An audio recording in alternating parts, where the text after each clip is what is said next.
last night, that wasn't an easy win. That wasn't a clean win. And I wouldn't necessarily say that was a fun win. But no matter what, all they had to do last night, no matter how they got there, was go in and get a victory. Minnesota Vikings defeat the Indianapolis Colts 21-13. And first starting on the defensive side of the ball, I was worried, especially after that Detroit and Rams game. I was worried about this game because the Indianapolis Colts, as we saw, they're very good up front defensively, and even on the offensive side, they have some good players up there as well. But Minnesota's defense last night, before the Indianapolis Colts last drive, they allowed 193 yards, 3.6 yards per rush. And the Indianapolis Colts didn't reach the red zone, I believe. And who I saw flash as well was Dallas Turner. I saw him making some plays, and people were worried about, is he going to be a bust? Why isn't he seeing playing time on the field? And we saw him get on the field, and we saw him be kind of explosive there. And, they didn't allow the Indianapolis Colts offense to do what Detroit and Los Angeles did to us. So, that is good game from Brian Flores overall. And they held off enough until the offense finally stopped getting in the way of themselves and start producing in the second half, which is good because the Vikings haven't been a second half team really all year, and they score all their points over the final two quarters. Now, it was not a clean offensive performance. On Darnold's second interception, Jordan Addison was wide open for a touchdown. Wide open. And then he threw that red zone interception. Should have thrown it. There was two defenders there. And interior offensive line, it seemed like they got bullied all night. What else? 4 sacks as well. So it was not the cleanest day from the offense, but 21 points. Again, what I said, they showed up in the second half. It was nice to see from your two tight ends outside of Johnny Mudd's drop in the end zone. Josh Oliver, probably is one of his best receiving performances as a Minnesota Viking in the 2 years that he's been here.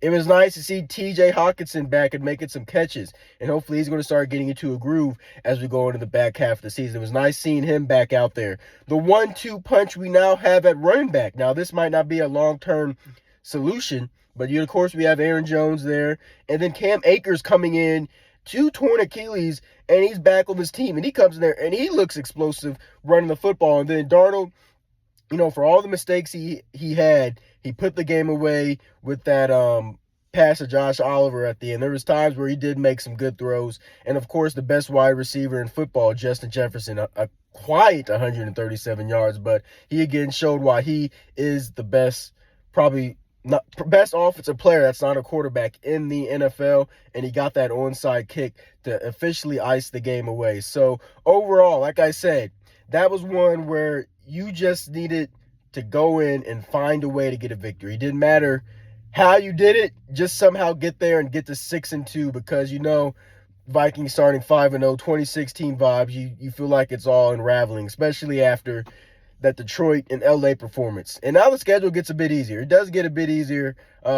Jacksonville, they fought hard against Philadelphia, but that's a game where you expect the Vikings to be favored. Then you have the Tennessee Titans in Nashville, and also the Chicago Bears. The Chicago Bears, they're feisty, but they need to make a change at the head coaching position. So Vikings 6-2, great, always great to get a victory, always great to get a primetime victory at US Bank Stadium because it doesn't seem like they play that well on primetime at US Bank Stadium. I don't know how many wins they have since Kevin O'Connell got there, but like I said, good win. But there's a couple other things, just kind of, that is kind of Vikings related. First of all, NFL officials. That fumble from Darnold when he got sacked and hit in the head, I guess they said that it wasn't a penalty. They said they can't review it, nothing. But come on, that's now, 2 weeks in a row where Sam Darnold has had something happen to his helmet, something happen to his head, and results in points. And if that didn't happen, this game is probably long over. It probably doesn't come down to an onside kick towards the end. And also, what are we doing, Indianapolis Colts?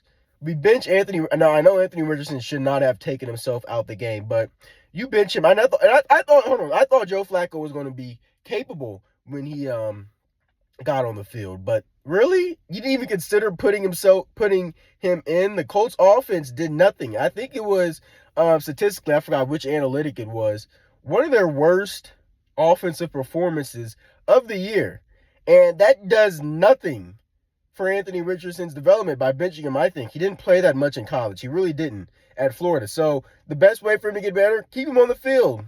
I mean, come on now. I don't know what's going on. I don't know if that's a move from Irsay or Steichen, but he needs to be back in the lineup. He needs to be playing. He needs to be playing as a second-year quarterback that has missed a lot of time and doesn't have that much playing experience overall from college and the NFL. So, what else? Chicago and Green Bay. People have been saying Green Bay is probably the second best team in the North. I remember watching the pregame show on ESPN, and they were believing that Green Bay was going to go in and win that football game. They had the elements in their favor, rainy there in Lambeau Field, and Jordan Love, the Green Bay Packers, and it's kind of something that I've thought since last year. I don't think they're as good as people are making them out to be. Now, Matt LaFleur is a good head coach, and I do believe they have some pieces, but as I think what was confirmed yesterday is that the Minnesota Vikings are still the second best team in the NFC North, possibly in the NFC. I do believe that. And, if things go different in the Detroit game, they're still probably at the top of the standings in the NFC North. So that was good to just see Green Bay lose, especially at home, with everything in their favor. And Jordan Love didn't really play that great. Now that hit by Brian Branch, I mean, come on now. Isn't Dan Campbell from the kind of that Bounty Gate era? I think the Detroit Lions are a dirty team, I do believe.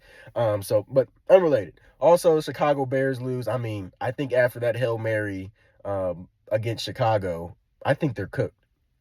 Not against Chicago, against Washington. I think the Chicago Bears are cooked. I think the vibes are just off with that team. I don't know what it is, but that works in favor of the Vikings. So, Minnesota, we've kind of gotten through that hard part of the schedule, and it kind of lightens up here. So maybe, if they put together a performance, especially in the offensive side of the ball, where, it's just very smooth, no turnovers, none of that. It could be a fun next 2 weeks. But anyway, Vikings win, move on to 6-2 on the year. All good vibes. Skol Vikes.